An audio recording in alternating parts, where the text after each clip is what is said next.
السلام علیکم ورحمۃ اللہ، عالم آن لائن میں خوش آمدید، اور چلتے ہیں ایک اور مسئلے کی طرف۔ رکن پنجاب اسمبلی سمینہ حیات صاحبہ، انہوں نے فرمایا تھا کہ مردوں کی 4 شادیاں ہو جانی چاہیے۔ مطلب یہ نہیں کہ 4 ہو جانی چاہیے، بلکہ ان کا کہنا یہ تھا کہ عورتوں کو چاہیے کہ وہ دوسری شادی کی اجازت دے دیں۔ معاشرے میں ایک متنازع بات ہے معاشرے میں، لیکن وزیر اعظم صاحب نے تو فرما دیا میں 4 شادیوں کا قائل ہی نہیں ہوں۔ یہ تو ایک بڑی عجیب بات کہہ دی انہوں نے۔ اچھا، پھر جو ایک اور خاتون ہیں جو اب وزیر نہیں رہی ہیں، پہلے وزیر تھیں، وہ فرماتی ہیں کہ قرآن میں تو کہیں ذکر ہی نہیں ہے 4 شادیوں کا۔ میں کہتا ہوں آپ ضرور سیاست کریں، میں کہتا ہوں یہ میرے اپنی پرسنل رائے ہے، آپ سیاست کریں، آپ سیاست دان ہیں۔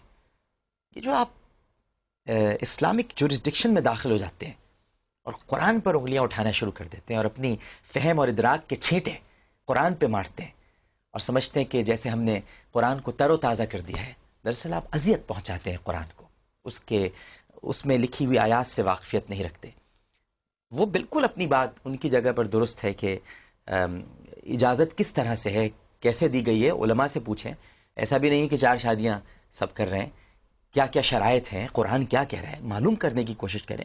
قرآن آپ ہی کے فائدے کی بات کر رہا ہے۔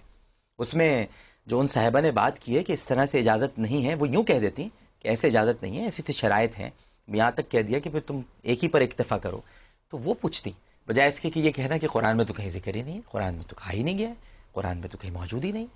تو حافظ صاحب سے ذرا اس بارے میں معلومات کرتے ہیں۔ جی ڈاکٹر صاحب، ایک تو اس کا تاریخی پس منظر ہے اور ایک جو ہے نظریاتی جو قرآن کا تصور ہے، اس پہ تھوڑی تھوڑی دونوں پہ روشنی ڈالوں گا۔ پہلی بات تو یہ ہے کہ حضرت رسول اللہ صلی اللہ علیہ وسلم اور اکابر صحابہ میں سے غالب اکثریت نے ایک صدائی شادی کی ہے۔ حضرت رسول اللہ نے خود بھی، سیدنا صدیق اکبر نے، سیدنا فاروق اعظم نے، سیدنا ذی النورین نے، سیدنا علی المرتضیٰ نے، سب نے تقریباً، کسی نے 4 کی ہیں، کسی نے 3 کی ہیں، لیکن یعنی ایک صدائی سب نے شادیاں کی ہیں۔ یہ تو کنسیپٹ ہے، اس کا مطلب ہماری اسلامی تمدن میں یہ کوئی بات جو تھی چنبے کا باعث نہیں تھی۔ دوسری بات یہ اس کا پس منظر میں ذرا غور کریں کہ سمینہ حاور حیات نے یہ بات کب کی۔ سمینہ حاور حیات نے یہ بات اس وقت کی جب یہ بات سامنے آئی کہ بہت ساری عورتیں جہیز کی عدم دستیابی کی وجہ سے اور عمر کے بڑھ جانے کی وجہ سے شادی کے اندر ان کو بیچلر لوگ جو ہے نا بطور بیوی قبول نہیں کر رہے۔ تو ایسے عالم میں اگر کوئی صاحب حیثیت آدمی ان کو اپنی دوسری بیوی کے طور پہ قبول کر لیتا ہے تو نہ صرف اس سے یہ کہ ان کے لیے ایک باقاعدہ طور پہ کمپینین شپ کا انتظام ہو جائے گا، دوسری بات یہ ہے کہ معاشرے میں بے رحروی کے دروازے بند ہو جائیں گے۔ اب میں یہ بات سمجھتا ہوں بڑی پازیٹیو اس بات کے اندر رخ موجود ہے کہ اگر عورت کو بے رحروی سے بچا لیا جائے، اور اگر کوئی صاحب حیثیت آدمی اگر اسے کوئی کموارہ آدمی شادی نہیں کرتا، وہ اسے شادی کر لے تو اس میں کیا حرج والی بات ہے۔ اور مرد بھی بے روی سے بچا ہے، مرد بھی بے رحمی سے، کیونکہ بعض اوقات یہ باتیں دیکھنے میں آئی ہیں کہ شادی کے بعد بھی ایکسٹرا میرٹل ریلیشن شپس کا باقاعدہ طور پہ تسلسل برقرار رہتا ہے۔ اس کی کئی وجوہات ہو سکتی ہیں۔ اب قرآن مجید یہ بات کرتا ہے فَانكِحُوا مَا طَابَ لَكُم مِّنَ النِّسَاءِ مَثْنَىٰ وَثُلَاثَ وَرُبَاعَ، تم اپنی من پسند عورتوں سے ان کی شرائط پوری کرتے ہوئے، یعنی ولی کی اجازت اور یہ سارے گواہوں کی اور حق مہر کی شرائط پوری کرتے ہوئے تم 2 2 3 3 4 4 شادیاں کر سکتے ہو۔ لیکن یہاں پہ ہمارے ملک کے وزیر اعظم کا کہنا یہ ہے، اور وہ محترمہ جو پہلے وزیرہ رہ چکے ان کا کہنا یہ ہے کہ 4 شادیوں کا اسلام میں کوئی کنسیپٹ ہی موجود نہیں۔ ایک تو انہوں نے ہسٹری کو ڈینائی کیا ہماری، دوسری بات یہ قرآن مجید کی واضح بین آیت کو انہوں نے ڈینائی کیا، تیسری بات یہ کہ وہ جو شکل تھی جس میں عورتوں کو بے رحمی سے بچانے کے امکانات موجود تھے، اس کو بھی انہوں نے باقاعدہ دراہ بند کر دیا۔ اب میں یہ بات سمجھتا ہوں ایک عورت جس کو بر نہیں مل رہا، اگر اس کی کوئی دوسری بندے کی بیوی بن جاتی ہے، اس میں کیا حرج والی بات ہے۔ پھر میں نے ایک اور نقطہ یہاں پہ اٹھایا اور اس کو میں یہاں پہ آپ کے توسط سے بھی عوام تک پہنچانا چاہتا ہوں۔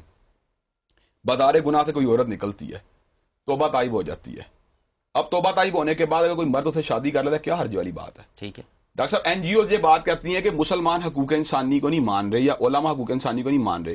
ہم تو یہ بات کرتے ہیں بدار گناہ کی بھی کوئی عورت اگر توبہ طائب ہو کر شریفانہ زندگی گزارتی ہے تو اس کے ساتھ شادی کر لینے میں کوئی قباحت والی بات نہیں، بلکہ ایک نیکی والی بات ہے کہ آپ ایک ایسی عورت کو پناہ دے رہے ہیں جو اس سے قبل کسی غلط کاری کے اندر مصروف تھی۔ تو میں یہ بات سمجھتا ہوں چونکہ ہم ہندوانہ تمدن کے زیر اثر رہے ہیں جن کے اندر عورت کو خاوند کی موت کے بعد کا ستی کر دیا جاتا تھا۔ ڈاکٹر صاحب کئی دوسرے پہلو بھی موجود ہیں، یعنی بیوہ کی شادی، مطلقہ کی شادی۔ الٹیمیٹلی بات یہ ہے، معاشرے کے ایک جنرل ٹرینڈ کی بات کر رہا ہوں، مطلقہ یا خالی کنواری کی بات نہیں ہو رہی ہے، خالی یعنی کہ دوسری شادی کنواری سے کی جائے، کنواری سے کی جائے۔ ایک بیوہ عورت ہے جس کے ساتھ ایک نئے بندہ جو ہے جو کنوارا شاید کی شادی نہ کی ہے یا معاشرہ نہ قبول کرے، اگر ایک صاحب حیثیت آدمی بیوہ کی کفالت کر لیتا ہے، پھر انہوں نے کہا وہ شادی کے بغیر نہیں کفالت کر سکتا۔ تو شادی کے بغیر کفالت کرے گا، الٹیمیٹلی اس سے ملے جلے گا تو وہ تہمت کے دروازے کھولیں گے. تو قرآن جید اور سنت طیبہ تو معاذ تہم کو، تہمت کے دروازوں کو بند کرنے کا راستے پہ چلانا چاہتا ہے. اب اگر اس میں انہوں نے ایک ایسی بات کہہ دی ہے اور یہ لوگ ویسے اتنے انسپائر ہیں کہ 2 4 4 5 5 عورتوں سے تعلقات شناسائی رکھنے کو تو ایک قباحت والی بات نہیں سمجھتے، نہ اس میں کوئی حرج سمجھتے ہیں. اور یہاں پہ میں سمجھتا ہوں میری بہن نے ایک عجیب نقطہ اٹھایا جنہوں نے رکن اسمبلی نے یہ تجویز پیش کی تھی کہ مرد ایک سے زائد شادی کر سکتا ہے. انہوں نے دلچسپ بات کی، یعنی لطیفے والی بات ہے. انہوں نے کہا میرا خیال ہے محترم وزیرہ کی نظروں کے اندر مرد کے لیے 4 شادیوں کی اجازت نہیں ہے بلکہ عورت کے لیے 4 شادیوں کی اجازت ہے، تبھی وہ اس کو اویل کر سکتا ہے. بہرحال لیکن سمجھنے کی بات ہے کہ ڈاکٹر صاحب اسلامی تمدن کی وہ کون کون سی چیزیں جن کے اوپر حملہ کریں گے ہم جناب والا نکاح پہ ہم حملہ کر رہے ہیں، رسول اللہ صلی اللہ علیہ وسلم کے جناب حلیے پہ ہم حملہ کر رہے ہیں، ان کے لباس کے اوپر ہم جناب یہ باقاعدہ طور پر اس کی تضحیق کر رہے ہیں، ان کے تمدن ان کی معاشرت کا ہم مذاق اڑا رہے ہیں. ڈاکٹر صاحب یہ کوئی بات نہیں. میں کہتا ہوں برا آدمی وہ ہے جو عورتوں سے شناسائی رکھتا ہے، برا آدمی وہ ہے جو اپنی بیوی سے بے وفائی کرتا ہے، برا آدمی وہ ہے جو بدکرداری کو فروغ دیتا ہے، برا آدمی وہ ہے جو بے حیائی کے راستے پہ چلتا ہے، برا آدمی وہ ہے جو بے اعتدالی کے شاہراہ پہ گامزن ہوتا ہے. جس نے ایک عورت کی تمام لائبلٹیز کو اٹھانے کا ارادہ کر لیا ہے، اس بیوہ عورت کے بچوں کا کفیل بنتا ہے، اس کے اوپر اپنے پیسے انویسٹ کرتا ہے، ان کی نگہداشت کرتا ہے، ان کو بے رحمی کے راستے بچاتا ہے. اب یہاں پہ یہ کہہ رہے ہیں میں 4 شادیوں کو نہیں مانتا، قرآن میں نہیں آیا. بھائی تم یہ بات کو میں نہیں مانتا لیکن کم از کم قرآن کو تو بدنام نہ کرو، کم از کم قرآن کی آیات کو تو نہ بدلو. قرآن اللہ تبارک و تعالیٰ کی آخری کتاب ہے اور اس کے اندر بالکل اللہ نے معاشرت اور کتنی اچھی بات ناظرین حافظ صاحب فرما رہے ہیں کہ برا آدمی وہ ہے، مرد کی طرف اشارہ ہے، جو اپنی بیوی سے بے وفائی کرتا ہے، جو دوسری عورتوں کے ساتھ تعلقات رکھتا ہے، ایکسٹرا میریٹل افیئرز چلاتا ہے، جو جس کو اپنے گھر کی بیوی اچھی نہیں لگتی دوسروں کی بیویاں اچھی لگتی ہیں. برا آدمی وہ ہے. لیکن اگر کوئی صاحب حیثیت، کسی مطلقہ، کسی بیوہ یا معاشرے کی کسی عمر رسیدہ کنواری جن کو بر نہیں مل رہا، یا جو غریب مفلوق الحال گھرانے سے تعلق رکھنے والی کوئی ایسی یعنی کمواری لڑکی جس کی ایج اس وجہ سے اوور ہو گئی بیچارے کا والد اس کے جہیز کا بندوبست نہیں کر سکتے، اگر اس کو اپنی دوسری بیوی بنا لیتا ہے تو یہ معاشرہ بجائے اس کے اوپر تنقید کرنے کے، اور ڈاکٹر صاحب ہماری بہنوں کو بھی چاہیے اس پہ کمپرومائز کریں. انہیں اپنے حامد کے ایکسٹرا میریٹل افیئرز پہ اعتراض نہیں، انہیں اپنے حامد کے غلط دندوں پہ اعتراض نہیں، لیکن جب کوئی ان کی شوکن بن کے آ جاتی ہے تو وہ آسمان سر پہ اٹھا لیتی ہے. ڈاکٹر صاحب یہ بھی ایک کلچر ہے، یہ میں سمجھتا ہوں ہندوانہ کلچر جو ہمارے اوپر جو چھا گئی اس کے اثرات ہیں سارے کے سارے. اور ایک اور بات بھی ہے حافظ صاحب جس کی طرف آپ ضرور توجہ ڈالیے کہ دیکھیں یہ جو خواتین ہیں، جو مطلقہ ہیں، جو بیوہ ہیں یا جو عمر رسیدہ کنواری ہیں، اگر ان کے والد کا انتقال ہو گیا ہے اور بھائی بھی نہیں ہے تو ایک اور پہلو ہے، وہ عمرہ نہیں کر سکتی، وہ حج نہیں کر سکتی. بالکل ان کو محرم کا مسئلہ ہے، وہ سفر میں نہیں جا سکتی. ڈاکٹر صاحب پھر ایک بات ہے باقاعدہ اور ایک معاشرے کے اندر جو ایک بے راہروی کا کلچر ہے اس کے اندر ان کو بدنام کرنا، بغیر وجہ ان کے کریکٹر اسیسینیشن کرنا، بغیر وجہ ان کے اوپر تہمتیں لگانا، بیچاری اپنے روزگار کے لیے گھر سے باہر نکلی ہے، پتہ ہے اس کا والی وارث کوئی نہیں تو اس کو بدنام کرنا، اس طرح کی ہے. اور اللہ نے کتنا اس کو برا جانا ہے کہ جو غافل مومنہ عورتوں پہ تہمت لگائے گا اس کو 80 کوڑے لگائیں گے. تو یہ ہمارے معاشرے میں یہ باتیں ہو رہی ہیں. ڈاکٹر صاحب اگر کوئی اس کو پناہ دے رہا ہے اور اس کو لیگل طریقے سے، شرعی طریقے سے، اخلاقی طریقے سے پورے تقاضے پورے کر رہا ہے اور انصاف کر رہا ہے، عدل کر رہا ہے، تو اس کے باوجود یہ بات کہنا کہ یہ میں نہیں مانتا، یہ بدکرداری ہے.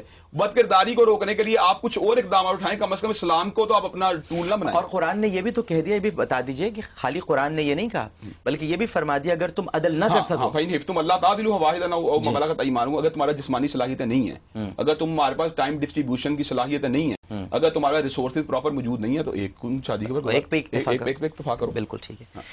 ایک اور چھوٹا سا وقفہ. السلام علیکم ورحمۃ اللہ.